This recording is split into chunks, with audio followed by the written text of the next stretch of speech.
exhibition, practice, and such. So we should get a very interesting kind of range of perspectives about the kind of difficulties and potentials of communicating various aspects of basic infrastructure that we live with. I mean, in a sense, this is all focused towards waste, but I really see this as a kind of template to raising questions for other forms of infrastructure, such as, say, electricity or water and such. So I guess what I'd like to do is now introduce the first salon.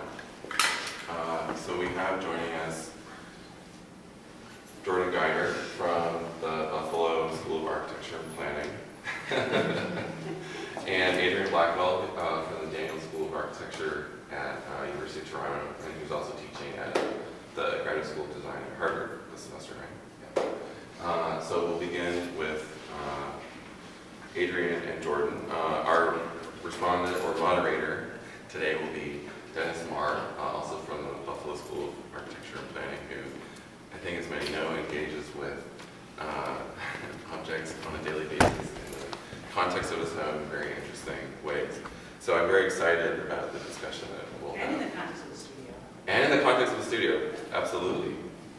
Work is life. Work is life. Exhibition. So, and the other thing I'd like to mention about the salon this morning is that I've asked, because the topic is objects, I've asked all of the speakers this morning to bring or show 2 or 3 objects that they find to be engaged with the kind of domain of everyday experience in interesting ways. So it could be from their work, it could be through their kind of analytical work, their design work, maybe even their scholarly work. So I think it should be, I'm very curious actually. So first of all, I want to thank Kurt Gambetta for putting together this whole event and for including me in it, and all these really great people. I'm really excited to see what everyone has brought and have some conversation about travel. So as an eye opener, I'm gonna start with some material that might be a little eye opening for the morning, but I guess what I'm hoping is that even though, despite this kind of format, that by virtue of the fact that this is not going to be a very formal presentation, but a set of ideas in the form of some things that are going to have an evanescent quality. They're just going to be flashing before our eyes and have a material presence, and then they'll be gone. But maybe that can flow into how we think about the relation between information and waste materials. So I wanted to start with this word make.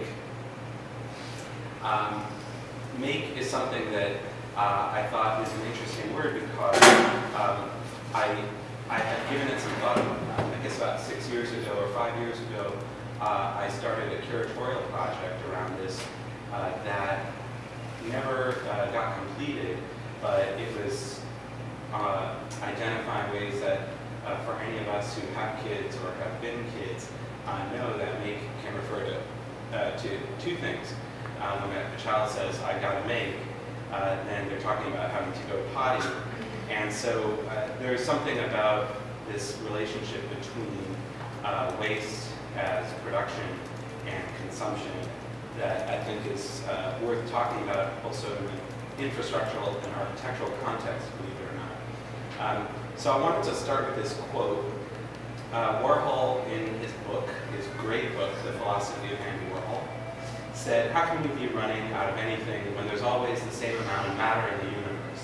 I think about people eating and going to the bathroom all the time, and I wonder why they don't have a tube up their behind that takes all the stuff they eat and recycles it back into their mouth, regenerating it, and then they'd never have to think about buying food or eating it.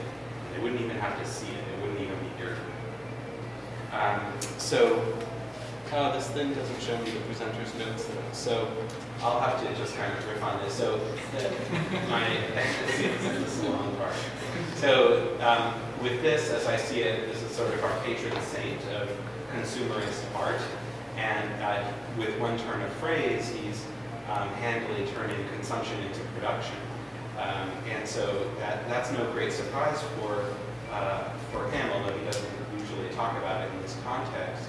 I feel like it's production as consumption, and it is food and waste management as architecture, as art, as philosophy, as garment design, as so the erasure of all sorts of boundaries happens in this little passage. And I find that really provocative in an era where one of the last regions of kind of single-use architecture is the toilet. The toilet is something where after the free plan and after trans programming and all these different kinds of thought processes remains quite single in its dedication of program and space. But there are some things that I think get overlooked about how we might be still harvesting some goods in the waste, how there's some value in what doesn't have value, what you think of as dirty. So I'm not the first to suggest this. Piero Manzoni, back in the early 60s, canned his own goop. This is Cagata d'Artista, or Maher d'Artista, the artist's shit. So this is kind of an infamous work of art to many. And more recently in Northern California, this is around 10 years ago, Keith Beaudry did these paintings by putting colored fluid in his butt. He also did things where he drank certain liquids that would color his urine, and then he tried to write with his penis. And this itself has, I think, a Warholian kind of context. Without trying to go into an art historical lecture, I think that these are objects that start to riff on some of these ideas in that passage where make has this kind of double meaning. So this is the oxidation painting series from Warhol, which itself is kind of a comment, a kind of making fun of abstract expressionist painting, the kind of drip paintings of Pollock, and turning something that's horizontal, vertical, and so on. Other more recent artworks that start to get more architectural in this context, for me, are some of the interesting ones. This is an installation by the Swiss artist Pipilotti Rist, where you have a kind of auto-surveillance of your use of a toilet. This has been installed in many locations. And I'm sorry I don't have better images of this, but this is, I think, a really exquisitely beautiful early project by Bruce Tom and John Randolph when they worked together under the name Interim Office of Architecture. This is at the Marin Headland Center for the Arts, which is a really fantastic arts community and residency in a converted military barracks and nestled in a converted military landscape. So there's a kind of reclamation of land that's in the very history of this place, and this is the latrines, where they took the kind of brutality and the exposure of the body and the single-sex nature of the bathrooms there, and they started to treat it with these curved, very heavy plates of steel and very carefully created fittings that really reframe the experience of toileting. And I think of these and a few others. There are works of actually Philippe Starck and Dillo Scofidio, early works, and a really wonderful one by Yolanda Daniels, a Studio Sumo called the Femme Pissoir. These are really rare cases where architects have started to work on the experience of toileting and sometimes start to, I think, find value in waste. I kind of dabbled in this myself. I did this project some years ago that was about very, very, very large-scale composting toilets that would take over entire regions of cities as a polemic. And then one of my favorites, this is the last part of this, is this project by Francois Roche that's called the Mipi Bar. This was a commission for MIT's School of Architecture, where an exterior wall of this neoclassical building was to be fitted within the cavity of the wall with systems that would filtrate visitors' urine and treat it through particle filtration, ozone filtration, and so on, and then add delicious flavors and yield a tea. So it's sort of a tea bar, but let's say it's a do-it-yourself, make-it-yourself kind of a T-bar. So Roche talks about it very interestingly as realigning relationships between the body's waste and architecture. And I want to suggest with this and the following examples that this has much larger consequences when we start to look at the relationship to technology and to information. It's not just about like making icky stuff, not icky or something like that. So what if we start to look at making ourselves? There's a great history. This is kind of classic German toilet. This is, maybe it's in other countries, but I think of it as especially German, that there's this handy shelf for the visual inspection of your own output. And that's really about a kind of analysis, a visual analysis for understanding your body's health. And more recently, Todo Corporation of Japan has created this thing called, I think it's called something like the Intelligentsia toilet. It can't be that. That would be a great name. In any case, it does real-time urinalysis and fecal analysis, and it's attached to these gizmos that can check your pulse and so on. It can wirelessly send it to your mobile phone. So all this kind of information analysis is something that can also start to become networked. There's this kind of true gathering of, kind of consumerist data. We have a growing fascination about our bodies as we wear a heart monitor and halter while we jog, but why not, very reasonably check our digestive tract also. On the other hand, there's an aggregation of data, mining of data from our bodies that also gets collected into all sorts of social media. So I want to see what kind of consequences this has when it starts to get big, when it starts to become part of very large systems that take the kind of byproduct or the kind of leftovers, as Warhol called it, sometimes call it leftovers. He sort of cast himself as a recycler, and see like what kind of value is found in the value list in these architectural and human-computer interaction scenarios. So one is in my trash, so me and my trash. And this is part of a piece of research that the graduate student Alex Marchuk did in the Situated Technologies Research Group last year. And this was looking at the waste collection systems, the infrastructure in the new city of Songdo, outside of Seoul in Korea. And Songdo is many things, including an incipient host for the very first SUNY outside of the United States. But it's also, very interestingly, it's 70% privately owned. It's established by 3 major corporations, one of which is Cisco. And so Cisco systems absolutely suffuse everything in the physical infrastructure of the city. And it's part of the way that the city steeps itself in a kind of picture of its 21st century-ness. So it has a pneumatic waste collection system. Itself is sophisticated, but not altogether unprecedented. But what becomes interesting is where the waste infrastructure and the information infrastructure mix. So this is a diagram not by Alex, but found by Alex, that shows this. Under USN, you see RFID, Zigbee, Bluetooth, Y-beam, and UWB. These are methods of data collection, and is cross-referenced with U environment directly beneath it. So this is what you're seeing in this diagram of Alex's is how input stations come in various types, many of which are street side, but some of which are in private residences. And so what they're promising is that within your private residence, you can toss your waste into a chute, and it not only immediately sorts what's recyclable from what's not recyclable, from what's compostable, and so on, and very efficiently transports it through a pneumatic system, but it can also scan it for what waste you're sending out.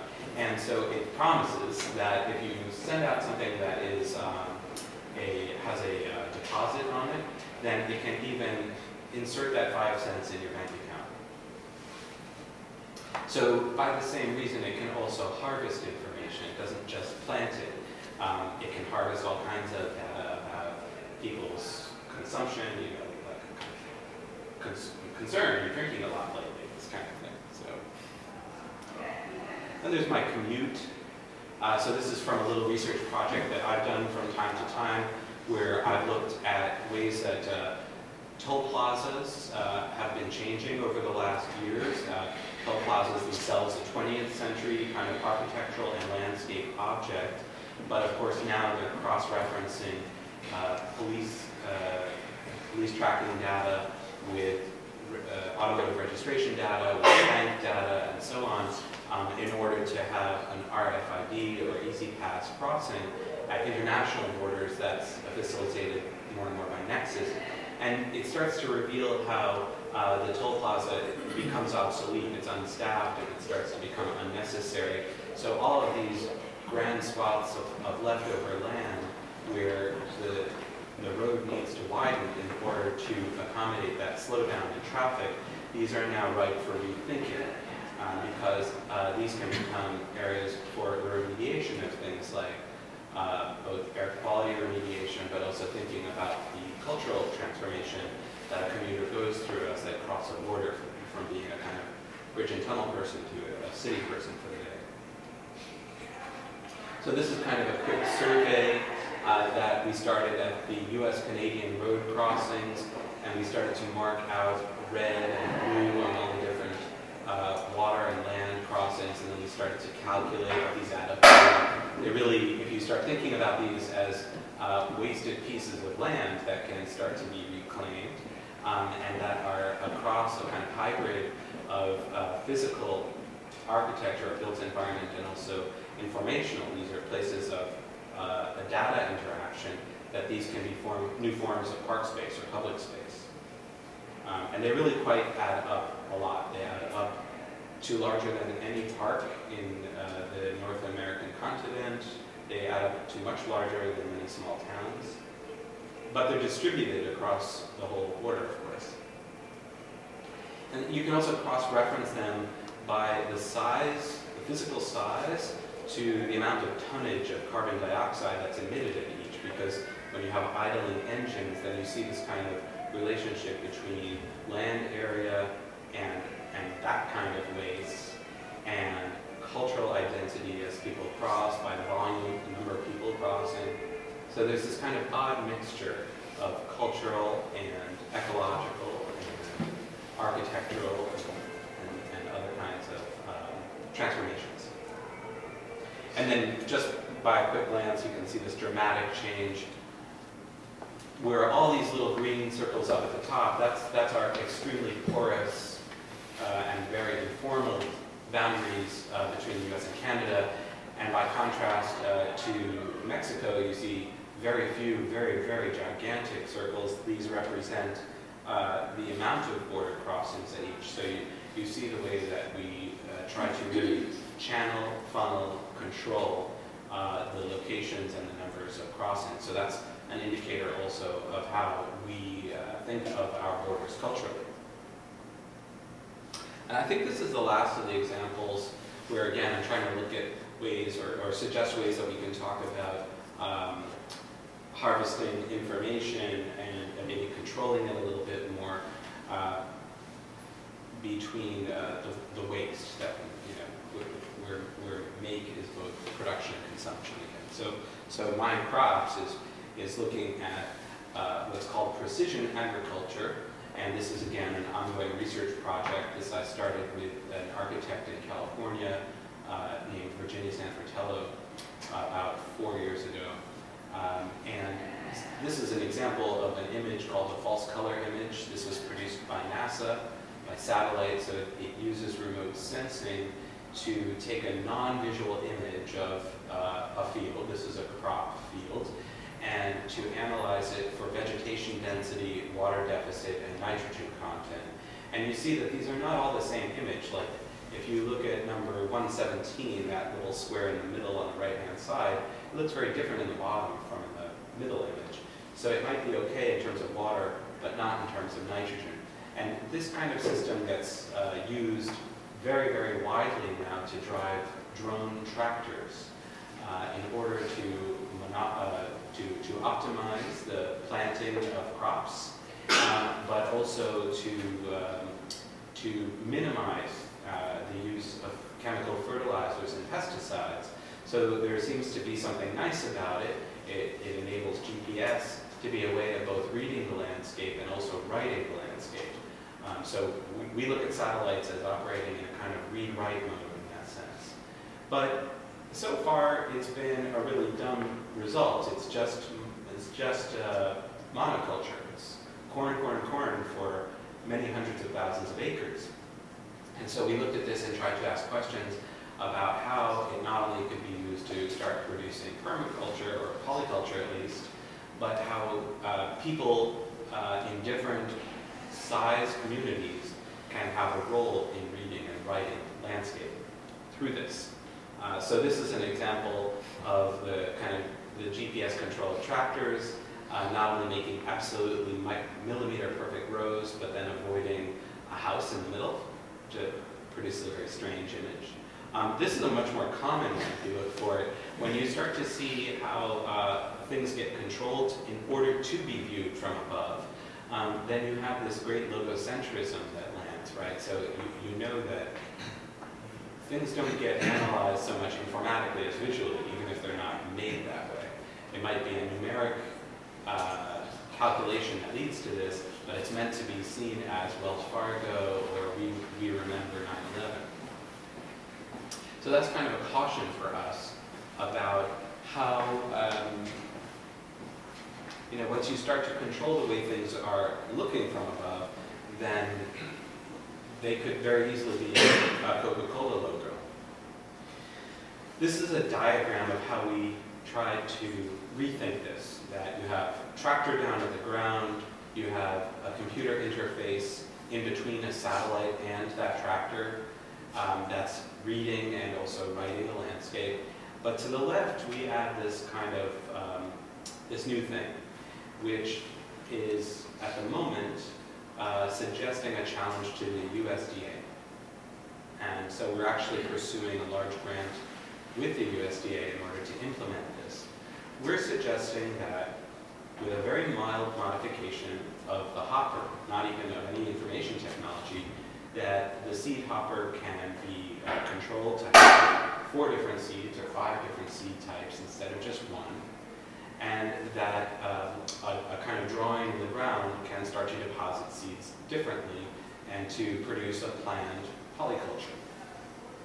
But this interface on the left would actually be a challenge to modify, therefore, the website of the USDA.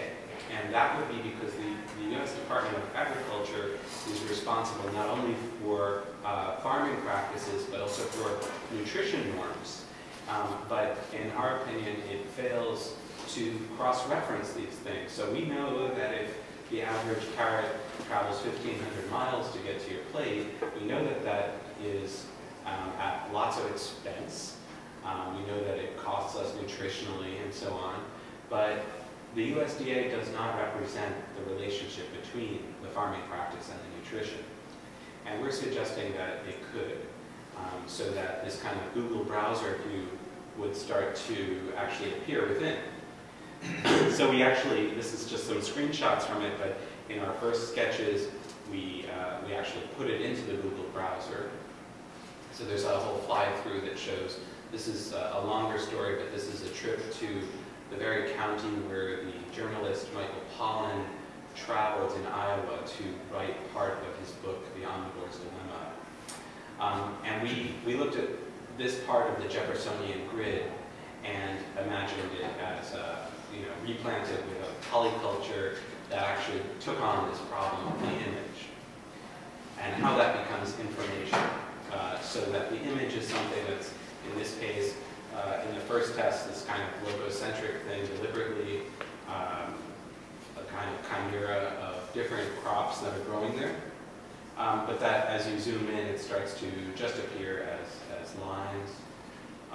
And that then it would also be a kind of searchable landscape. So the same way that we would have a Google Street View, you would have a Google Crop View. So you could learn about the actual crops. And for a kid who grows up in the city, as I did, and had absolutely no clue, you could see what corn looks like down in the ground, that kind of thing. Learn about this particular farm's practice of growing it, where the seeds come from, whatever. But further, it would be a way, as we see it, that the Jeffersonian grid, which we started this project trying to think at the service of big agriculture, the same big agriculture that really most commands precision farming, we started to see that actually this has a greatest potential to benefit CSAs. And so we're hoping if we're successful with a grant with the USDA to actually run tests with a CSA or community-supported agriculture in Western New York and also in Northern California as tests. And the reason is that CSAs have a very particular relationship in space and economic model that I think, or we think, is tied to the grid. So each of these grids, 640 acres, set up many, many years ago. But in this particular county, down here around the letter G in Google, the lowercase g is a town ironically called Jefferson, but it can't eat anything that's being farmed around it because it's all non-food grain corn food grade. But with a system such as this, it could be that there are different ways that the corn could be grown to, I'm sorry, not corn, but the variety of crops could be within certain parameters that are subject to what's appropriate in that land, what makes good companion crops, what actually works with a minimum of monoculture, and then within those choices, members of that community could actually go onto an interface and choose and say, well, you know, I'm not so into it, bro, but I would love some, I don't know, winter rye. So that's the kind of messianic promise of our project. And this is an early sketch, this kind of very image-based, not because we liked it, but because we thought we had to start by admitting it. But these are more recent sketches, and we need to do many more. And these are sketches that assume changing patterns that respond to local conditions according to things like water deficit or vegetation density, soil sedimentation, or nitrogen content. And so these are examples of how those patterns could respond. The image above is in Iowa, and the one below is in a farmland in Marin County, California. Oh, and then I'm sorry, I lied. There is just one last coda. This is the very last thing. But I just wanted to conclude with the notion that we ourselves are also subject to being both waste and byproduct, salvageable for our value after we've been kind of left wasted, left useless.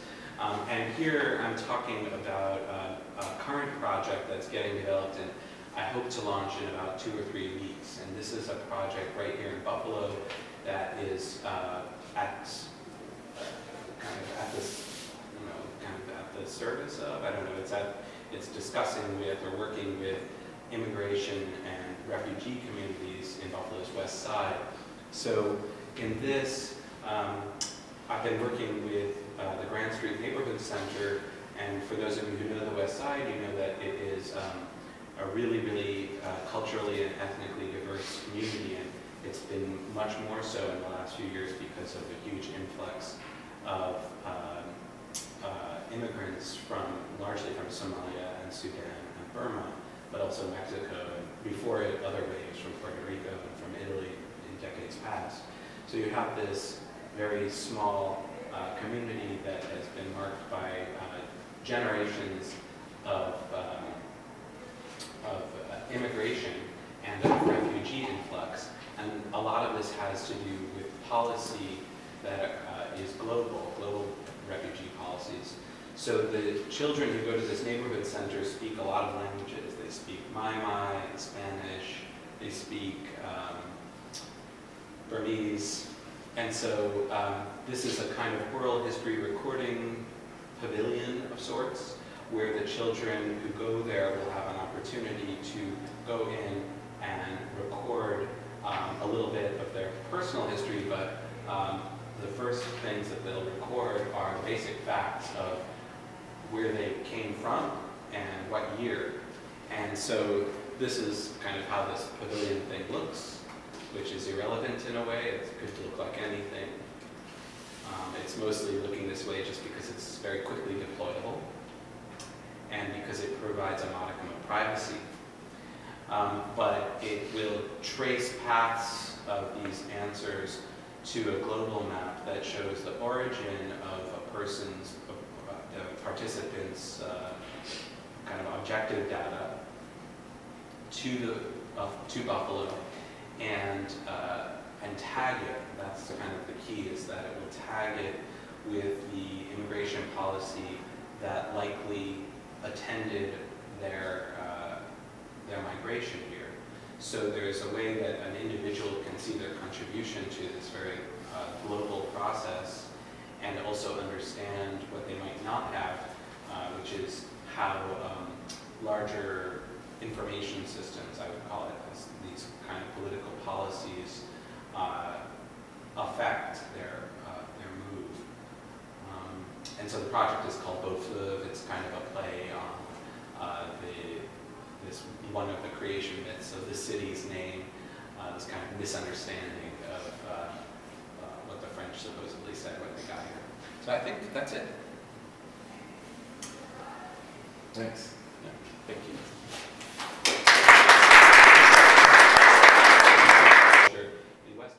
Good morning, everybody. I think the first part of this project is going to fit very nicely into Jordan's discourse, and I think also this will be nicely complementary because I think it's a little bit more anachronistic than Jordan's, but also dealing with questions of infrastructure. I'm going to break all the rules of Salon by reading my text.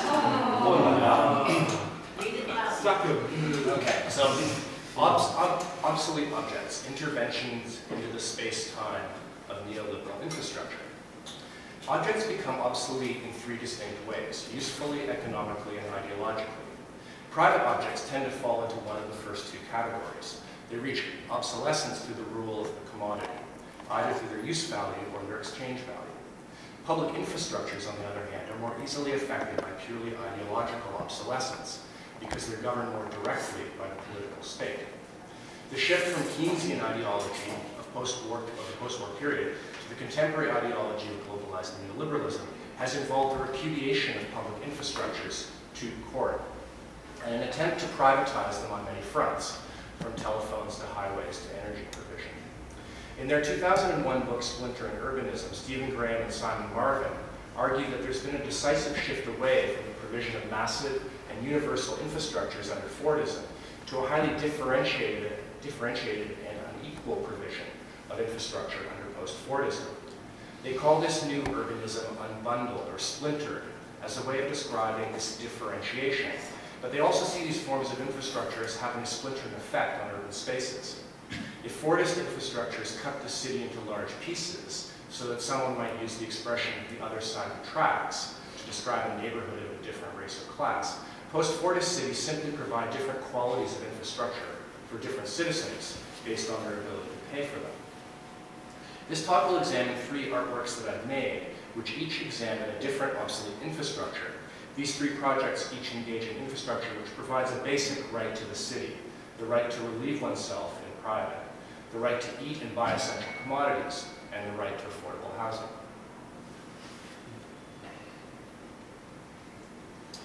Public washrooms. The first of these infrastructures is the public washroom. Above is a slide showing an entrance to a public washroom that was built beneath the street in Toronto at the intersection of Queen and Spadina Streets. This washroom was removed long ago, and the disappearance of public washrooms from urban spaces can be seen as parallel to the recent gentrification of downtown urban spaces in North America. So I'm going to show a project that occupies the same intersection in Toronto. Public water closet, which was made in 1998 in Toronto. Public water closet is an attempt to place art not simply in a public context, but also within a social and political dialogue. The project makes available one of the basic infrastructures of public space, a washroom. Its aesthetic and conceptual strategy acts in part as an alibi for the controversial proposition that public space should be open for use by any member of the public, regardless of their economic situation, and not merely as a publicly funded location for capitalist accumulation.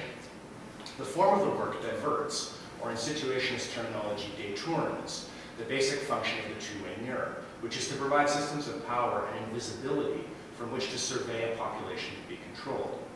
In public water closet, the hierarchy is reversed, so that people on the street who are currently being harassed and prosecuted for their expression of basic needs and functions are allowed a location from which to watch the city without being seen. The project initiates an alternate relation between individuals and municipal infrastructure, which is currently being designed and constructed as one element of a paranoid fantasy of coercion. Public water closet is a minimum architecture whose rationale and effects operate beyond mere functionalism. It specifically addresses desire and play in the city within the device. Users appear barely protected by a thin sheet of glass from viewers on the street, creating a dialectic of voyeurism and exhibitionism. The work is clearly influenced by the related practices of Robert Smithson, who postulated sculpture as a mirroring at the site, or Clark, who literally cut buildings open, exposing their interiors to view, and Dan Graham, whose use of reflective glass in the construction of fun houses and follies disarms one of contemporary architecture's most ubiquitous and problematic materials. Public water closet is a prototype. It plays with the modernist ambition of universality. Theoretically, it can go anywhere, but it works best in a city where washrooms are not available and where their emergency provision would be useful. It was conceived in the context of Mike Harris's Ontario and Mel Lastman's Toronto. Both politicians prioritized tactics of police repression over economic redistribution or provision of basic public infrastructures. In the summer of 1998, the province shoved the Safe Streets Act down people's throats. This new law gave the police special powers to criminalize behaviors characteristic of homeless people, including aggressive panhandling and squeegeeing, the only means that many individuals had to survive. The city voted to increase police funding to pay officers overtime to remove unwanted persons from the city's parks and other public spaces. These two tactics facilitate the Urban Design Department's program of reurbanization. This agency is interested in increasing housing densities downtown, ostensibly as a means of reducing sprawl at the periphery. But all new development of in the downtown consists of condominiums for individuals or couples, and is affordable primarily by affluent professionals. The city is more interested in raising property values than maintaining the current diversity of Toronto's downtown population. New policing policies are directly linked to strategies of gentrification through which the city itself acts as a commodity for global capital. Public water closet is materialized as architecture to suggest an alternate approach to Toronto's urban design. In Toronto, it was located at the corner of Queen and Spadina, the epicenter of the conflict surrounding squeegeeing, where local businesses and cafes demanded protection from these independent entrepreneurs. To install the water closet legally, I needed the permission of surrounding stores. Many were amenable to the project because it was an artwork, as long as the washroom was not placed directly in front of their store. However, certain businesses were vehemently opposed, claiming they would take the issue to their councillor, arguing that it would encourage people they considered undesirable to inhabit city streets. These responses transparently articulated an understanding shared by the city and the province as to who is considered a legitimate inhabitant of public space. Public water closet attacks what Samir Amin has called the single thought of contemporary capitalism, globalized neoliberalism. The project proposes, first of all, that alternate frameworks for urbanism must be investigated. This is to say that at no moment can we accept the reduction of urbanism to its own capitalist single thought. Second, it specifically argues the city cannot be segregated along class lines as the commodification of urban space currently insists. Rather, it has to operate as an engine of difference and adjacency. Third, it attempts to invent an architecture of play. Public infrastructure could allow for sensuality and erotics, invented autonomously through participation and collaboration, rather than through media's constantly increasing infiltration of our city streets. Finally, it creates an architecture that subverts the growing militarization of urban space, that is the corollary of current attempts to liberalize trade and investment under the stewardship of global capital. Okay, the tricycle market combines two obsolete infrastructures: the disappearance of informal markets and the small-scale retail from gentrifying urban spaces, and the disappearance of economical and ecological transportation infrastructures like the bicycle. So this is actually a project in Sichuan, China, and Chengdu for the last Chengdu Biennial in the fall of 2011. I'm going to start with this quote from Fernand Braudel. "A third sector should be added to the pre-industrial model, that lowest stratum of the non-economy, the soil into which capitalism thrusts its roots, but which it can never really penetrate. This lowest layer remains an enormous one.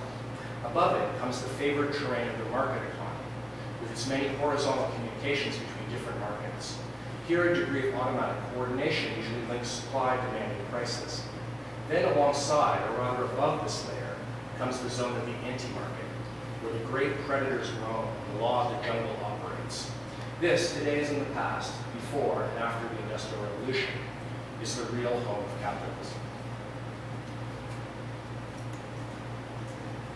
The cargo tricycle is a Chinese migrant worker's tool, a means to make a living by moving, collecting, or selling things.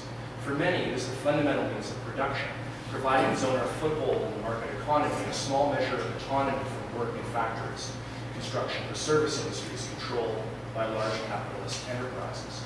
The tricycle market was designed for the Chengdu Biennial, which took place in the city's East Music Park in a recently gentrified industrial area. This artwork gave vendors a chance to sell their wares inside the biennial grounds, where this practice was prohibited and access was controlled.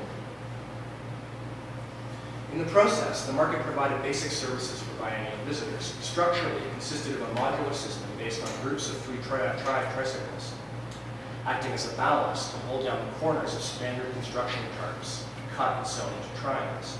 Together, the tarps and tricycles formed a minimal architecture protecting vendors and users of the market from the sun and rain. The architecture's aggregation necessitated the collective organization of vendors within the market, as each was responsible for a tarp and a frame to connect their cart to the tarp, and a center post, so the tarp could only be set up when at least 3 vendors were present.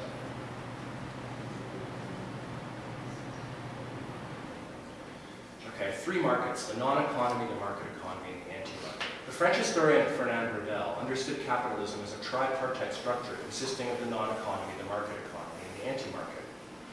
While it was clear to Braudel that it was the anti-market, the financial and governmental sector, which ruled the economy under capitalism in general, today this has become even clearer after the most recent financial crisis of globalized neoliberalism. In China's reform economy, peasants have been mostly relegated to the non-economy, forming a vast labor reserve, out of which they're called to work temporarily within cities. Sichuan exports more labor than any other Chinese province because it is one of the country's lowest minimum wages. If the rural periphery remains a non-market, urban space, by contrast, is tightly disciplined by the liquidity of the anti-market. Today's precarious labor is caught between the risk of falling into the vast rural non-economy and the punishing power of finance capital. The result of this double bind is the incredibly low wages paid to the mobile labor responsible for making the commodities consumed around the world and for creating surplus value that propels China's economy forward. The market for tricycles. The onset of neoliberalism, with its emphasis on individualism and denigration of the social, caused a slowdown in global bicycle production, which leveled off from the late 1980s until the early years of the new millennium. As a result of China's massive market share, much of this global slowdown was attributable to changes in its domestic market, where bicycle commuting has declined significantly in recent years, as it's been replaced by cars, seen as markers of class distinction. The process has constituted a stark reversal of the mid-century situation, when the Chinese Communist government promoted the bicycle as a universal and classless solution to the problem of transportation. Despite this domestic decline, China has risen to become the world's leading exporter of bicycles and cargo tricycles, now holding 2/3 of the combined global market share and undermining bicycle production in other parts of the world. Since 2003, there's been a marked increase in global bicycle manufacturing in response to aggressive programs promoting cycling as a sustainable mode of transportation in Europe and the Americas. In this moment, China is still in a good place to take advantage of bicycles as a mode of transportation. But in order to do this, it will have to change government and economic policies to reverse the recent move towards private car ownership.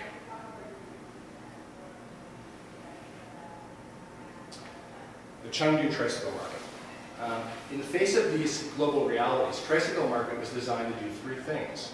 First, it was meant to exhibit the sustainable low technology of China's cargo tricycles for both international and local audiences, transforming this everyday reality in China into an example for the world, and to remind local politicians and planners of the enormous potential inherent in this already existing and quotidian technology for improving urban space. Second, it was conceived of as a means to place migrant service workers at the center of the biennial, inverting their general condition of invisibility to make them visible in this international exhibition, in the process altering the specific distribution of the sensible that the biennial's political logic proposed.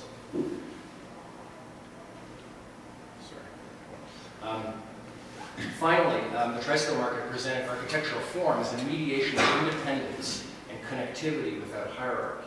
The project functioned as an anarchist architecture in the sense that its very structure and form required horizontal and non-hierarchical organization of participants who remade the structure on a daily basis. Okay. The anti-market at work. Capitalism only triumphs when it becomes identified with the state, when it is the state. Despite its clear intentions, the tricycle market encountered significant forms of resistance when it was actually deployed at the biennial. First, it was originally proposed as an agglomeration of food vendors, because the streets of Chengdu are filled with tricycles selling Sichuan cold noodles, breakfast porridge and pancakes, sugarcane drinks, and many other local snacks. And a food market would have guaranteed both its popularity and the economic self-sufficiency of the workers. However, the organizational committee of the music park permitted the sale of food from vendors in the park for economic and health reasons. So the project was forced to proceed selling other wares. Wallets, books, soft drinks, fruit, and undergarments, which were less likely to be desirable to visitors or profitable for the vendors. Second, a few days before the opening, the biennial committee and municipal authorities decided that tricycle market could not be installed for the biennial's opening, when the officials would be visiting and media would be present. Although the exact cause of the decision was never stated, it was clear that the sight of rural migrants selling cheap and everyday wares in the biennial was considered unseemly and an unacceptable backdrop for this official event. These resistances both point to the intertwined relationships between market demands and state control. These interrelationships are, as Brodel suggests, fundamental to capitalism in general, but they're especially evident in China today, where a strong authoritarian government supports the free play of the market. This reaction illustrates the subversive force tricycle market as an idea within the biennial. Its aim was to create a mobile architecture that intervenes within the field of Chinese capitalism at each of the three layers defined by Brodel, confronting the decentralized precarity of the contemporary economy with a weapon of autonomy and solidarity. Okay, the third public infrastructure that's obsolete that I wanted to discuss was public housing. Public housing no longer makes sense to anyone.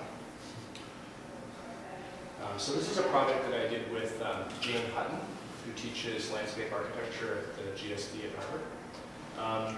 And it's called Calculus of Forms, Building and Erasing Utopias. Calculus of Forms examines the relationships between the quantitative and qualitative dimensions of urban form. Cities have certain shapes, which hold us in particular ways, and allow us to move along specific paths. They're historical, changing over time according to political and economic vicissitudes. The exhibition presents a set of stacked models that illustrate the changing urban form of 7 public housing sites on the Great Lakes: Regent Park, Alexander Park, and Lawrence Heights in Toronto, Jeffries Homes in Detroit, and Robert Taylor Homes, Cabrini Green, and Henry Horner Homes in Chicago. Each site is housed on a different shelving unit with 3 shelves. The lowest shows the site before public housing was built. The middle shelf illustrates the completed public housing project, and the highest presents either the proposed or present state of its redevelopment. The work has 2 axes: a horizontal axis which organizes space and locates the housing in the region, the city, and within the public housing neighborhood, and a vertical axis which measures time, rising from the floor at 1880 in 1 centimeter increments each year. This temporal axis illustrates the close relationship between urban form and the political and economic regimes that guide the construction of these successive utopian projects. After the Second World War, North American governments produced plans to revitalize decaying downtowns through urban renewal. As part of this initiative,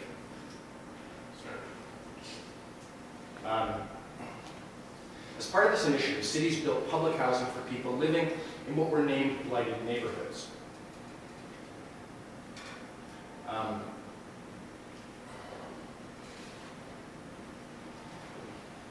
Through this policy, thousands of units of housing for low-income residents were built in large cities across the continent, improving living conditions for many, but at the same time erasing older areas and destroying the social support networks that proliferated in them.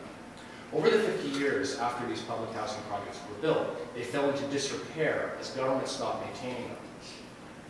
In 1992, the United States federal government initiated Hope 6, housing opportunities for people everywhere, to fund the demolition and reconstruction of the most dilapidated housing projects. The legislation mandated that modernist housing was to be erased and replaced with low-rise, mixed-income communities designed in neo-traditional style according to the architectural principles of the new urbanism. As a result, it was impossible to replace the number of previously subsidized units, so that federal grants were allocated to fund a substantial reduction in the actual number of subsidized housing units. Canada followed these US policies approximately a decade later. While Canada's redevelopment projects have diverged from their US precedents, in that they tend to strive for full replacement of subsidized units, and as a result are built to much higher densities than the original public housing, they're similar in that they also attempt to re-engineer a mix of subsidized and market units at ratios of approximately 1/4 to 1/3 public units. This has meant that large tracts of publicly owned land are being privatized, and the neighborhoods surrounding public housing are being gentrified, decreasing the amount of affordable housing in the area. These 7 sets of models trace the physical demolition of modernist public housing neighborhoods that has followed from the ideological repudiation of public housing, beginning in the 1970s and reaching full force in the early 1990s.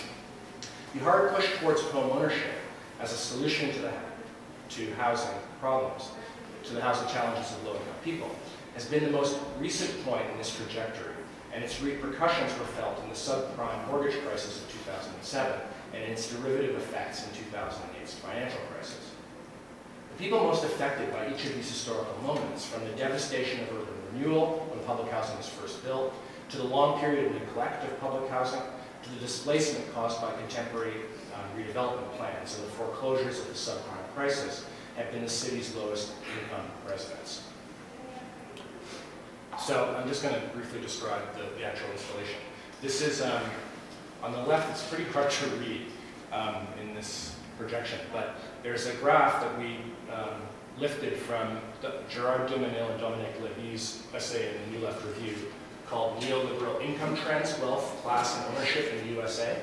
And it simply talks about, there are 3 lines here. There's the top 1% of the population, the top 10% of the population, and the bottom 90%.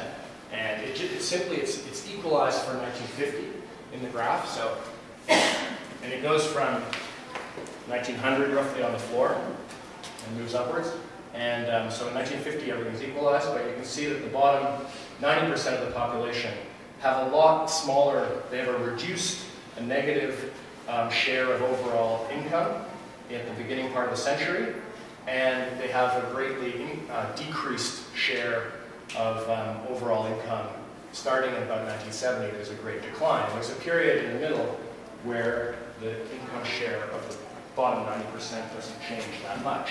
And so we actually aligned this graph vertically on the wall next to these drawings of the 3 periods of public housing that we're looking at, in order just to show that there are different economic moments and that they have different ideologies of public housing associated with them. So this is just the plan and section of the gallery. It's a bit hard to read again, but as you can see, we drew on the floor, actually, it's too light in this plan, but there's actually a map of the Great Lakes first, locating the 3 cities, and then there are the 3 cities, locating the public housing projects within the cities, and then there are the plans. The darkest things are actually the models, the location of the models on the floor. And up top, you see all the elevations of the 3 periods of the 7 models on the wall with statistics. So this is the whole gallery. This is an example of one. This is Lawrence Heights in Toronto, which was a greenfield site. So you just see some farm buildings before public housing, and then a large public housing layer. And then it's very hard to read in this case, but Lawrence Heights is actually very dense. It's built to 8 times the public housing density. So it can have, only 1/8 of the final population will be right here to income units, and the rest of it will be market housing. And then this is a kind of zoom in on Alexander Park in downtown Toronto.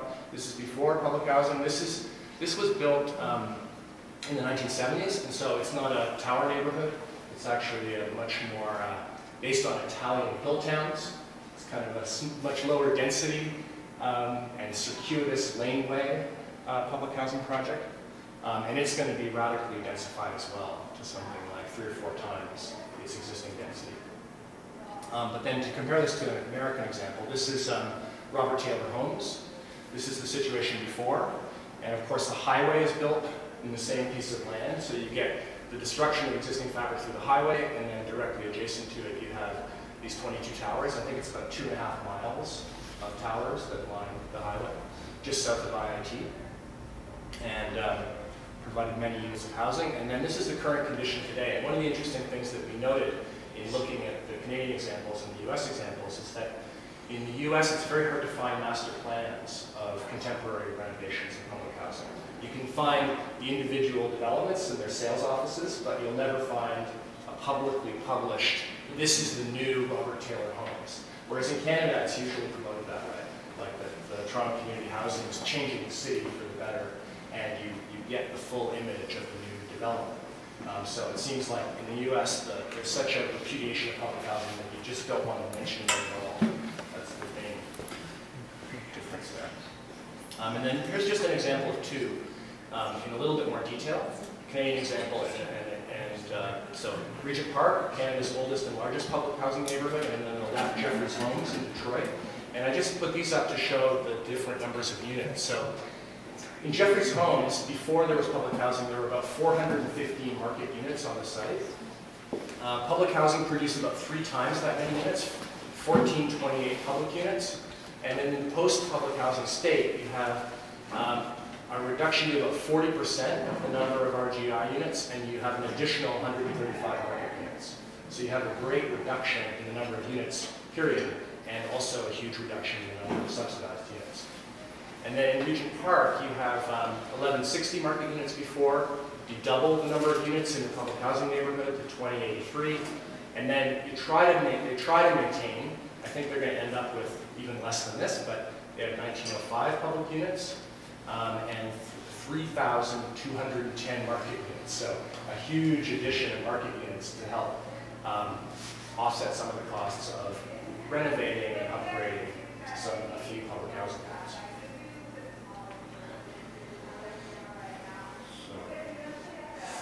Okay. Oh, no, actually I'm going to have a conclusion here. Okay. If you hit the upper left, there's a little play button. There you go. Okay, good. Sorry. Okay. The revalorization of these obsolete public infrastructures is intended to act in 2 primary ways. First of all, we have to understand their revalorization as a reassertion of the value of common spaces. If we're in a situation where the spatial commons is disappearing, then we need to develop new weapons to reopen it. Public water closet and tricycle market are 2 interventions in urban space that reassert the crucial role that common resources played in the Fordist period.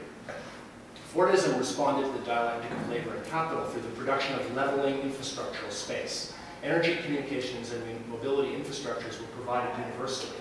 Under Fordism, this attention to equality was a way of fighting the specter of communism. Under neoliberalism, precarity and militarization of urban space fight labor in an offensive manner. Public water closet and tricycle market are conceived of as nomadic spatial infrastructures that intervene in public space to reassert the importance of the common spaces of the city, to reassert the right that all people have to inhabit recently gentrified urban space. Secondly, by reappropriating these obsolete objects, we're intervening in the single thought of neoliberal time. Our contemporary economic ideology is structured by a temporal paradox, caught between its claims of permanence and its absolute contingency. Neoliberalism was born under Margaret Thatcher's cry that there is no alternative, and it was consolidated in the early 90s with Francis Fukuyama's claim that we have reached the end of history. In design school, we're still limited by this structure, where we're constantly being called upon to work within the reality of neoliberalism. At the same time, neoliberalism has been a project to make time highly uncertain. What we are never sure of is whether we'll have a job tomorrow, or whether we'll be able to repay our debts. Neoliberalism has produced an incredibly precarious working class, embroiled in part-time work, contract work, piecework, and migrant labor. This is the temporality of just-in-time production. Fire workers when production is down and rehired when it's booming. And architectural work is just as embroiled in this new temporality as it is in the realism of the end of history. Designers are constantly pursuing self-organizing and contingent systems, mimicking the precarity of contemporary systems of production. The revalorization of absolute infrastructures is a way of throwing this time out of joint, of returning to a past as a way of understanding that there are other options in the future. As Deleuze and Bergson argue, the future is produced in the realm of the virtual, the space of memory. It is by first asserting that the permanent precarity of the present is a contingent historical reality itself that we can understand time as duration, as a nonlinear assemblage of different times. These projects attack contemporary time in order to pry open a different future. Thanks.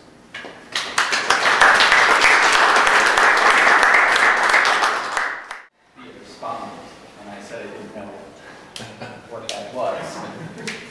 And he said, well, a moderator is someone who kind of like asks questions and tries to keep some kind of dialogue on, and a respondent makes commentary. So I guess he was asking me to make more of a commentary than to kind of ask questions, but I'm trying to do a little bit of both. And I guess what I'd like to do is to try to like sift through. What I'd like to do is to do what I do. So I want to sift through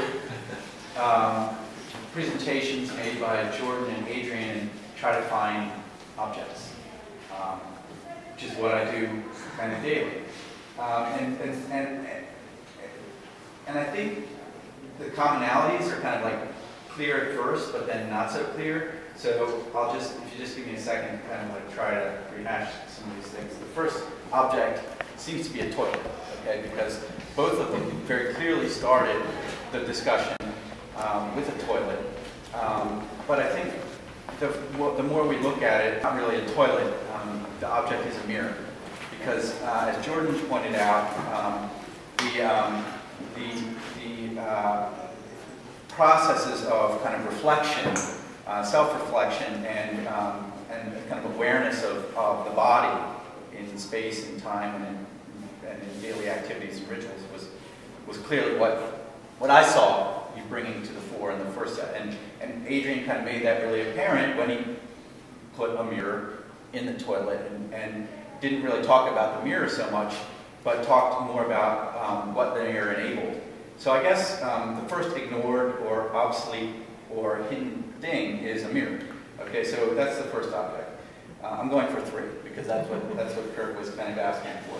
So neither, by the way, I didn't think that this is what I was going to do, but I just figured I would try this about halfway through. So the second object is a lot harder because it's not really an object per se. So Jordan was examining the toll booths and also the Great Lakes Passage. So I started to think about that object more as a movement or a circulation or a transfer. And that was kind of confirmed by Adrian because he's dealing with the tricycle. And I thought that then the second object would be not an object per se, but a mode of passage. But that doesn't really play by the rules of the game because it has to be an object. So I propose that the second ignored object is something between a door and a wheel. So I'm calling the second object a door on wheels. So now we have a mirror and we have a door on wheels. Now the third object that I'm looking for is much more hidden. And I don't even know, I guess where the conversation I'd like it to go is to try to find what the heck the third object is, because I'm still trying to figure it out. But I think what's clear in both the presentations is that the third object has more to do with the field, because Jordan was focused on agriculture and on issues related to farming, but also to dealing with landscape issues. Adrian was also dealing with a kind of field condition in the form of aggregated units in public housing complexes. So I started thinking about the relationship between crops and units. And then it occurred to me that if we're dealing with crops and units, then maybe the third object is some kind of cross between a plow and a bulldozer. So it's something that kind of tills, but it's also something that wrecks at the same time. So I guess the three objects that I'm putting on the table for a discussion with respect to waste are a mirror, a door on wheels, and something that's between a plow and a bulldozer. So I'm kind of like interested in thinking about these objects, since Kurt wanted to talk about objects, and in particular, I'm kind of interested to think about what is the capacity to deal with or process waste or excess with respect to the objects that Adrian and Jordan have not really put on the table, but I've kind of like culled out of the discussion. So I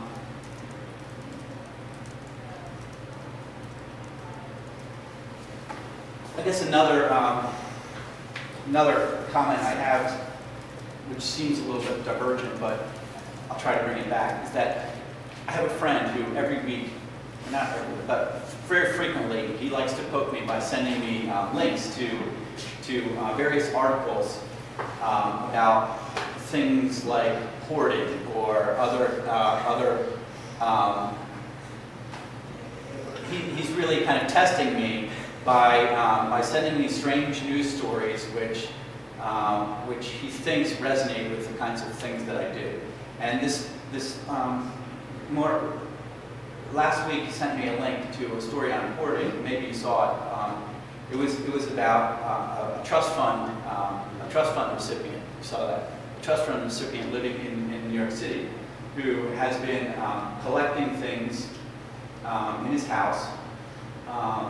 And by the way, I think that hoarding is actually a very serious kind of thing, and so I'm not intending to kind of belittle this in any way, but I think there's a point that I want to get to.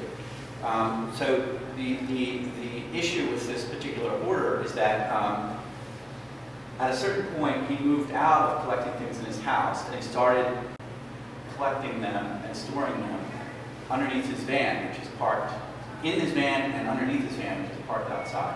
So he's tried to keep the space of the objects within his kind of vanscape. Yeah. So I guess I was interested in the fact that this hoarding made its way into the public realm somehow, but still under protection of the automobile. And two, I was interested in the way that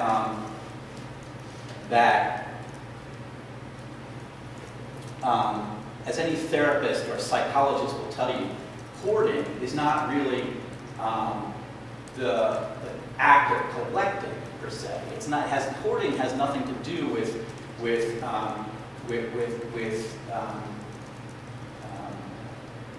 the inability to stop collecting things. It has to do with the inability to process, to deal with the things that one collects. So the disease or the kind of mental disability is in the processing. So I guess our capacity to kind of hoard is kind of clear, I think, collectively, because we don't have the mechanism by which we can process. And I think some of what you guys have done is kind of introduce mechanisms for processing things. And I guess I can kind of like maybe open up a more open discussion about how we process our mental or how we kind of move our mental disease and kind of come to terms with it through acts of kind of processing or dealing with our egregious capacity to kind of keep collecting things. Or not just, I'm not talking about just collecting, but I'm talking about producing waste, of course. So,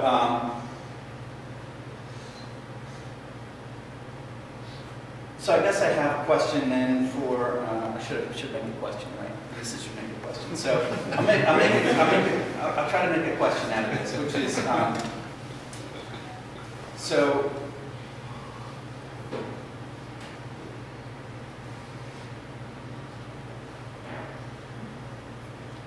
Adrian and Jordan, I'm curious if you could maybe talk about, more specifically about objects and think about, because even though you were talking about you guys were both talking about the processing part of the, you both really dealt with how you were engaging the act of transforming obsolete things, hidden things, or wasted processes into more kind of productive avenues. So I'm curious if you can kind of, since I've kind of like tried to sift through your presentation to uncover objects, if you might kind of talk about what you've been doing with respect to objects.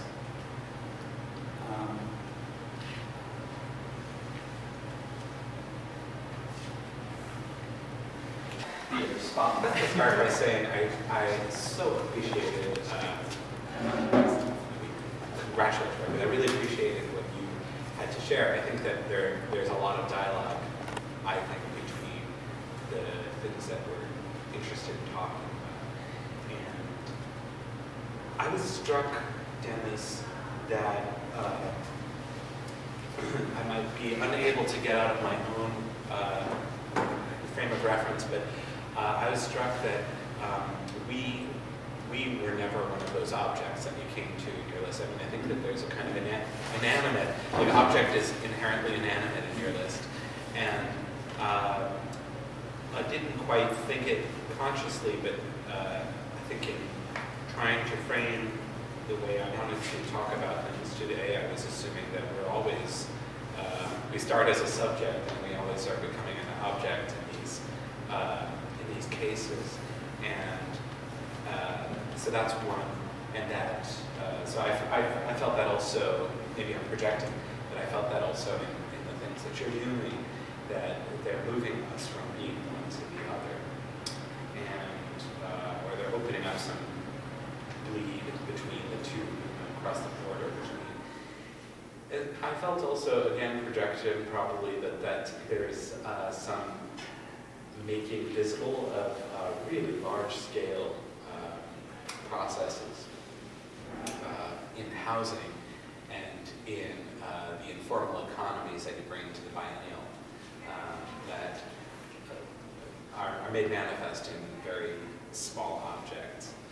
And I think that that's maybe something of a mode of working that we have to talk about.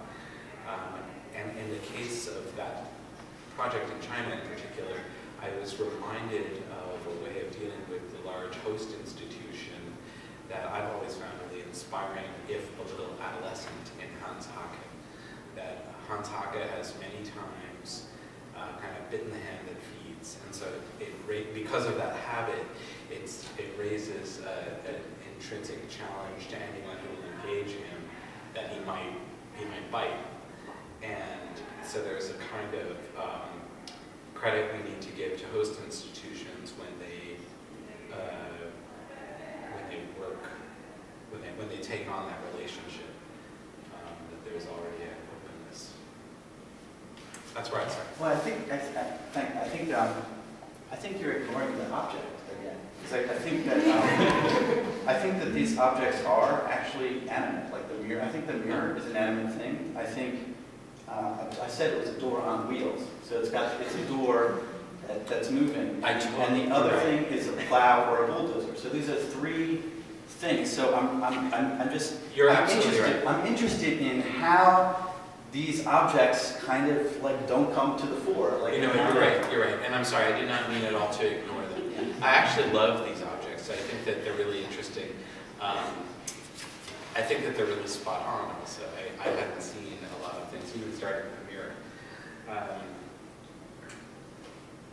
Can I just take a minute to process that? Yeah, maybe I could dive in and see. I mean, in my own, the things that I showed, I think it's true. I didn't talk that much about them as objects. And that's because really I added a conclusion and an introduction onto three texts that I'd written at different times. And so they weren't really exactly about objects, but I did think that the choices were very object-like. So, I mean, in the first one, I think the portalet is certain. I guess I want to talk about them a little bit more in my relationship to the object. So the portalet was, I think, phenomenologically a really interesting thing, because when you're in a toilet and you have this kind of complete exposure to the world, it's quite a interesting and I think exhilarating kind of mental experience in a sense. So that was, I think, very much a part of it. It was also something like, I was like the janitor for this object. So I was the artist, and it was there was somebody would like empty the portalet every week, the company that put it there. And I would go and make sure it was like, clean shape everything, tidy up in the portalet. So I had a very close relationship with the object in that way too. And it's interesting too as an object because it is, as you said, there's a mirror involved. And the mirror is very fragile.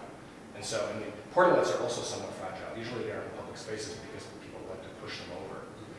So it had to be screwed down to the ground. And I installed it in two cities, in Toronto and in Ottawa. And in Ottawa, people eventually broke the window. But in Toronto they didn't, which I was surprised by. So this is kind of fragile. I mean, it's a laminated glass, so it's fairly thick, but it's only like something like a quarter of an inch thick or something. So it's a very fragile thing, but it sits there in public. And so there are a couple of things about it that are unlikely in its temporariness, that it would be in public for a long duration. Of course, portalets are used all the time for events, but they're not usually sitting on the street. So there's something about I think there's an interesting kind of, was kind of thought of as a gift that goes out there, but it's a gift that sort of is a little bit unlikely to sit there for too long, a little bit vulnerable. But I think for some reason people did destroy it. How long was it there for? It was only there for a month. It was like for That's a good while. Did you ever poll people as to whether, I mean, because it was one-way glass, right? Which for me as residents is maybe just some law and order type shows of interrogation rooms, but whether they felt insecure about using the bathroom, which they could see out of, and yet even though they knew you couldn't see in, it's still because they could see out. It would seem like you'd be on display. Yeah, I didn't do any rigorous interviews, but I talked with lots of people about it. They used to do those bathrooms in Paris, they would still work this way, that would open after you finished using them, right? And then sometimes they malfunction and they would open when you weren't quite like done getting adjusted or whatever. Do you know what I'm talking about? Those bathrooms that have the automatic door. So like this level of, or of course, those dopey changing rooms of product that are smoky when you're in them. So it's like this, this kind of the question of exposure, or I just wondered if that, because I would know that would be something that would be a kind of an interesting tentativeness that would actually add to the tentativeness of your already insecure position. Yeah. No, I think that's really true. I mean, it increases your precariousness in one sense, but also, yeah, I mean, it's not clear. You can come up with glass and you can look in. One thing that's nice is you can see people smoking, right? You can see just the butt, right? Just the red part of their cigarette moving around smoking inside. But you can't see them. So definitely. Oh, it's in here. Are you gonna try? Didn't they watch National Lampoon's Christmas Vacation? It's So, just so stinky in a porta potty. That's probably a good reason to do it, actually. so it was the mirror, it was a door on wheels. What was the third one? I was kind of, I thought it had, well, I kind of thought about it in these kind of tiers where broadly it was actually the opposite of an object in the field. Right. And I thought that that the objects within the field had to do with crops and units, and then the associations between a plow and a bulldozer kind of came to mind also. But I was kind of much less clear about what that, it seemed to me to be like more reciprocal processes that were involved rather than kind of identifiable thing per se. And I think that the third one was really interesting for me because it called into question like objects and the inability for me to locate an object within there, or the kind of more hazy, the haziness of the relationship between the I think we were both dealing with like very parallel processes actually, but I still couldn't find like the thing that was up here. So, Well, I'll throw a thought out there, which for me, the door on wheels, it's provocative for me because both that and aspects to your tricycle, Adrian, remind me of, I have an acquaintance in San Francisco, Amy Franceschini, who did this project called Victory Gardens. And part of it's a massive project, it's many, many things. Part of it were these kind of, I think it's not the strongest part of the project, but it's these kind of combo objects. There's like a bike barrow and a pogo stick hoe or something, or a shovel, pogo stick shovel. You sort of jump on the pogo stick and it's aerating soil or something like that. But it's, or you get stuck. Anyhow, I haven't tried it, but there's a Dadaist nature to it. It's for a teacup. It's the iron with nails sticking out of it that is, in terms of the second part of Kurt's call, is not just about objects but rituals. And so it calls into question a lot of agency to say, like, well, what do I do with this damn thing? That's what I think, but in the bike barrow and in the tricycle and in all of these is that they don't have any obvious instructions for use. And as a door with wheels is like, that's pretty unstable. So I think that in terms of processes, they engage a user to be a very active participant, and maybe that's where it comes back to my conviction that we're talking about subjects becoming objects, or that we ourselves are subjects. I'm sorry, that we ourselves are objects in these cases. So, well, this is something that came up for me in the toilet project, and one of the projects we talked about were just as designers, artists, whatever we want to call ourselves. I mean, there's some degree of intentionality to the kind of interventions that we're making. But I'm always interested in how we project or understand or take account of the kind of unintended consequences of either the systems like you were talking about, or even an object like this toilet. I mean, I remember seeing this Liz Diller lecture about the High Line and how she was, I mean, in a sense, almost self-promoting based on the fact that everyone was using the High Line in all these serendipitous kind of ways, like throwing theater events and people having sex in the same hotel because it overlooked the High Line and blah, blah, blah, right? So she was really like taking Because ownership. people weren't having sex there before. What did you say? Because Didn't people exist weren't having before. sex Because people were having sex there before, right? So, but really taking ownership over that in a way, kind of claiming it. So I'm just interested in how either as part of a kind of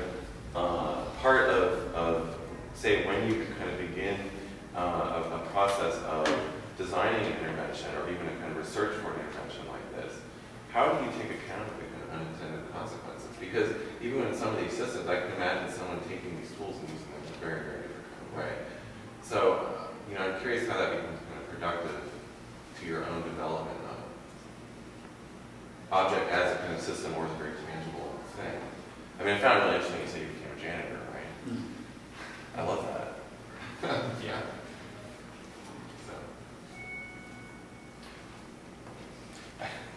I'm trying to think of a clever way to take Dennis's concepts and like bring them back to some of the ideas. I mean, one of the things I'm interested in with our two talks is that we're both interested in the contemporary very much, like the kind of contemporary political and technological situation in a sense. But my projects look backwards in a sense, and they try to reappropriate these obsolete, but in this context, these elements that have been discarded in some sense of the past and revalorize them in the present in relation to the present in a sense. And I think I think of you as being much more in the present. I mean, both of us are interested in the future in some way, opening up a kind of future, but you're interested in doing it with very much the technologies of the present in a sense. And I think what I like about the way you engage them is there's a certain kind of there isn't exactly a techno-fetishism to them. Like, I like the way you see them as very much in the present, as existing things, in a sense, that can be also repurposed. So rather than being about the invention of the kind of future technologies, it's really about how do we reappropriate the present and produce the future out of it, in a sense. But I'm wondering about how these different figures that Dennis has brought up relate to this kind of shifting between a kind of Fordist past and a kind of post-Fordist present. And thinking about like the mirror and the two-way mirror, the mirror as a kind of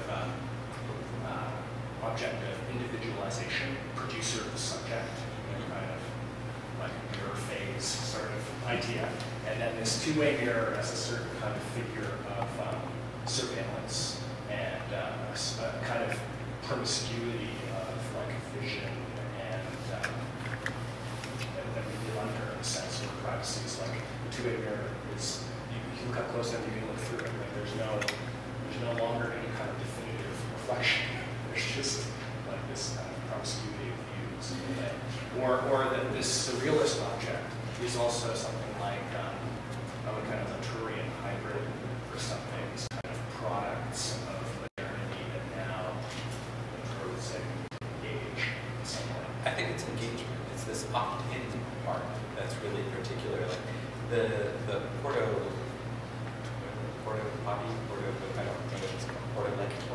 the Portolet is an opt-in architecture, and it has that transform. I think that for me, this is what is very different from the interrogation rooms, that there's no options there. You're under investigation. It's a truly subjectifying experience.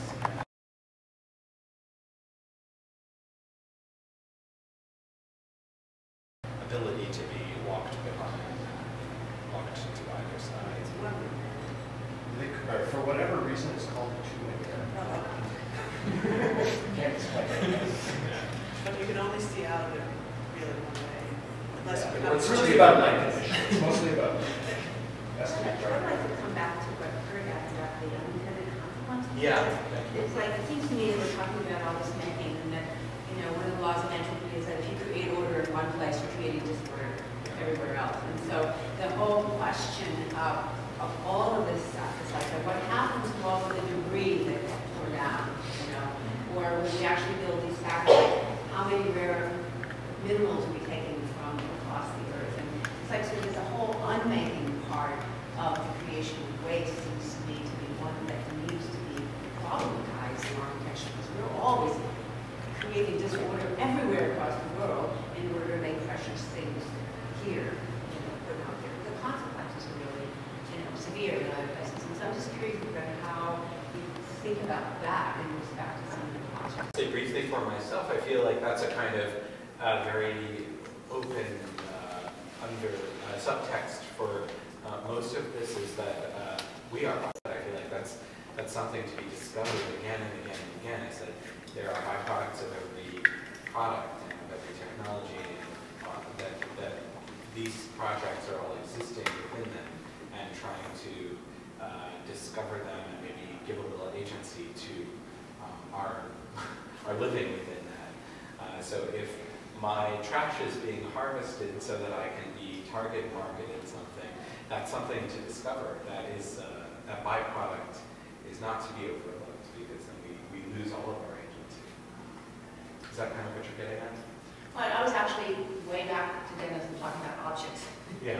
Rather than talking about because certainly it's like the fact that I'm here taking up this space means that something else is not happening. So but the sort of the unintentionality or the not foreseen consequences of everything that we make seems to me. So I think you both of you are doing some really interesting analyses that talk about the political and economic and cultural aspects of a certain kind of making and the ways that that sends out. But I was coming literally to the objects, which is to say the unmaking that happens in the process of making, and how, and the fact that we never deal with that. You know, it's like, but when I'm thinking about, you know, this whole notion that about hoarding, and as your point was really interesting to me, is that it's not the accumulation of things, but is that you can't order them.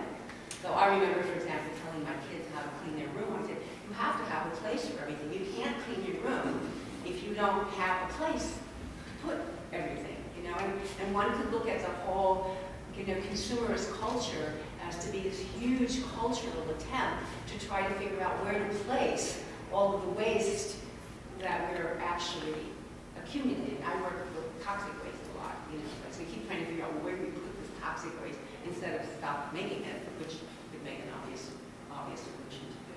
So it's like, to me, that's the level I was thinking about, and wondered if you are addressing that at all, or whether there's any kind of a discourse that maybe I'm not familiar with that actually is talking about that, about the unmaking of the world embedded in the very existence of the professional world, the practice, the discourse. Can I take that? I don't think I have a very specific response, but a general one maybe, in relation to this question of field, which I also think is a really brilliant thing to put on the table here, because I think that in the context of the public housing that I was talking about, what I didn't illustrate in these three phases, of course, is the fields that emerge in between each phase. So one of the really strange things about these sites in these cities that Jane and I were looking at is that they've been erased twice in like 60 years, which is totally unique. You know, most cities aren't currently operating that quickly. So I think I don't have an answer to where that material goes. I mean, obviously part of my point, like an interesting project that's happening in Toronto right now, which tangentially relates, is this project called Tower Renewal. It's like an attempt to revitalize the towers in the city of Toronto that were built between the 1950s and 1970s, and not to tear it down, you know, so not to create that cycle and that kind of tabula rasa, but thinking of ways to re-insulate them and repurpose them in the present. But I think that Which is good, because what's going to happen when they all reach the end of their life and all these houses? I really appreciate your question, Linda. And I guess my response, given the kind of dialogue that I've tried to set up, is that we need more of these three objects in the world. I think we need more mirrors. I think we need more doors on wheels, and I think we need more plow bulldozers, because those are you know, when I talk about them as objects, obviously I'm not talking about them as objects. I'm talking about them as objects. So when I talk about them, I'm talking about them as things that like are aware of the simultaneity of the process of doing one thing at the same time that is doing the opposite thing. So, you know, I think, I don't know what those are, those objects that come out of that, Linda, but I think that's what they have to do. That's how they have to behave. You know, they're objects that actually have certain kind of self-knowledge, right, built into them that allows them to act in the same way that a mirror undoes itself when it makes itself, you know, that kind of way. Yeah. Well, in sort of mapping your trilogy of thinking about it and maybe kind of alluded to this is, it looks like with both projects that it sort of starts with this exposure, right, and making visible, whether it's the toilet that has resurfaced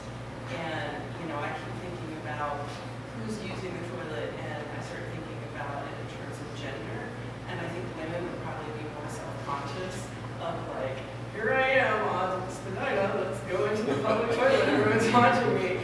Whereas a man, you know, probably would be as inhibited, and also thinking about like when I was in India, you know, men are urinating all over the place, and I'm like, I'm gonna go for a walk. But you can't go for a walk, because you know when I'm walking, and men are like, but I'm urinating in front of you, but it was okay. Anyways, so that whole thing of making visible and exposing and this reclaiming in both, you know, thinking of the precision architecture, and I just focus on the toilet or the tricycle, and then in how that sort of shifts access, right, in the sense of agency, which both are doing, and then how that affects behaviors, because that's ultimately in these, even looking at these unintended consequences, that it's sort of addressing behavior, whether it's intended for what the artist felt that the piece was going to do, or sort of the byproduct of these behavior. So I guess this line on those three things sort of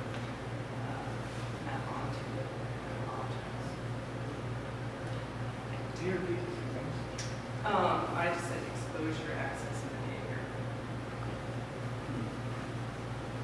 Yeah, I think those are really interesting because I feel like they map. I'm not sure how neatly, but they map onto your three objects. And again, it comes back, I think, to Kurt's call that we're talking about objects in relation to rituals, and that as we get these kind of odd hybrid objects, we have a lot to figure out about rituals and what kind of rituals we might have, and agency we might have. The gender point, I think, is really well taken, and I don't really have a strong answer, but I would say one case I failed to get an image for you today. I tried to, but this thing called the femme pissoir that Yolanda Daniels of Studio Sumo designed. It's a really interesting case.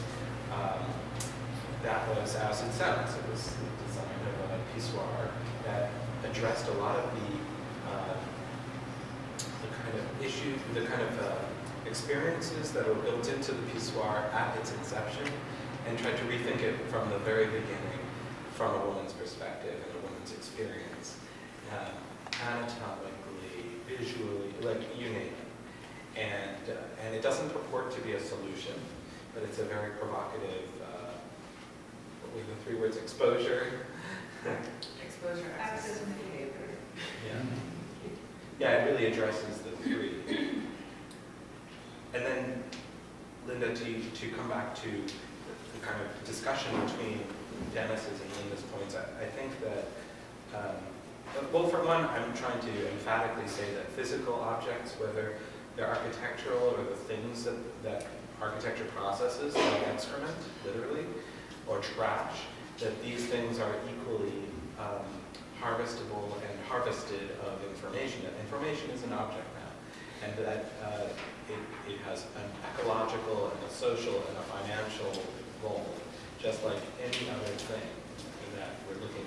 And that we fail ourselves to separate these. Yeah, I wanted to thank you for that. I thought that was very interesting the way you tie those things together. And I think maybe the basis of what I'm asking is something that what you've been talking about has made it really clear, and that is that I think that Homo sapiens are intensely interesting, but we're only a very small part of the globe. And I think what I was trying to figure out in the work that you were suggesting was that it is like, what is it that we as a species are engaged in that have consequences outside of ourselves? And so that, so when I'm asking about the unmaking, of course you can unmake cultures, you can unmake spatial practices, you can unmake, all kinds of different things, but actually unmaking the earth itself seems to me to be something that we're not asking enough questions, given the scale at which we're unmaking the earth right now. It's like that seems to me that question should be embedded in almost everything that we ask, because so much of what we're unmaking and using to make things ends up as trash or waste and does not get put back in any kind of substantial way. So I think it's been helpful to listen to you. I think that actually is the core of one of the questions asking about the unmaking. Well, I don't know, maybe I think I'm going to throw out an assertion that I'm going to guess you will both disagree with. But I think maybe an interesting way that you disagree on. I think it ties in a bit to what you're saying.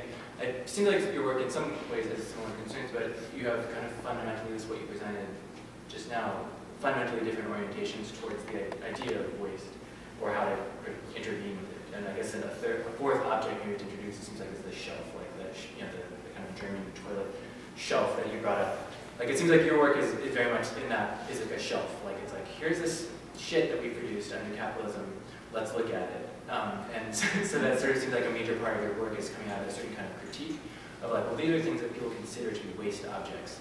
Let's evaluate what, how did we produce these objects? What is their relationship to like that which we consider not waste?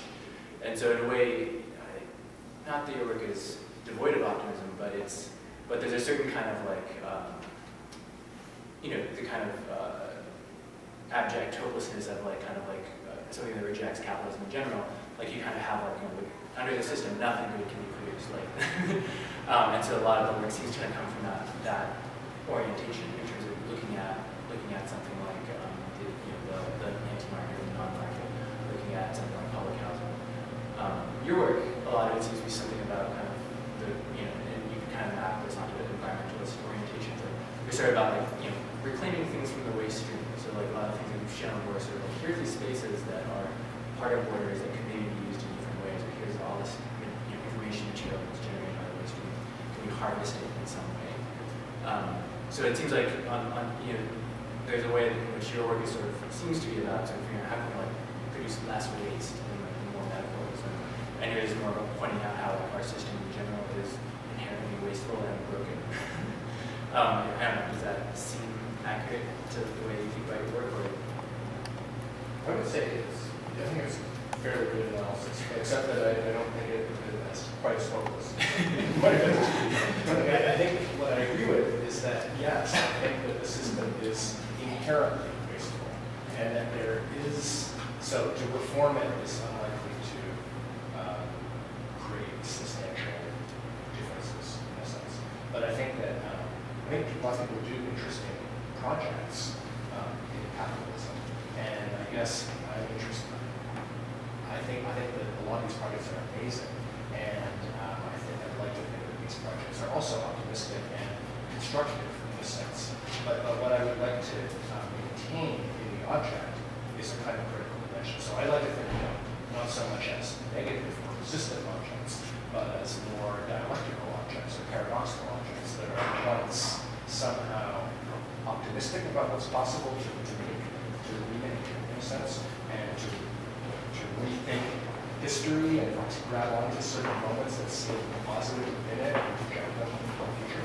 At the same time, it's just some kind of impossibility that the present can be changed without substantive transformations of the way we think about the economy, etc. I want to, well, thanks for the question, and I really appreciate hearing that. I'm not so sure. I feel like I feel like on the one hand, I want to push pause on answering a question like that, because I feel like in each of these, I'm not so sure to myself how coherent, how cohesively these things all sit together, because I'm in the process of pursuing most of them now. And so they're all, their correlation to each other is like still in formation in my mind. And that also regards what their purpose is. So some of it, I think I'm uncomfortable with either feeling too realistic or negative or hopeless about it, or the word techno-fetishism came up earlier, as much as I really dislike, oh, you brought it up, I really dislike that direction with thinking about responsive architecture, things like this. Kind of false promises, or empty promises, or simplistic promises, optimization and salvation. It just shuts down. I'm equally suspicious of its opposite. So I'm not entirely sure, except that for me, this has been a means in the last couple of years of trying to understand, in often human-computer interaction at a really big scale, so I'm not looking generally at like the home or the store, and I don't eschew it, it's just what I haven't chosen. And I think, and I don't know if this comes back to you also, Adrian, but I feel like your question comes back also to a little bit myself, which is about thinking about what kind of agency or role or activity that I'd like to have, not just as a full-time academic, but thinking of myself, frankly, as an employee with the state.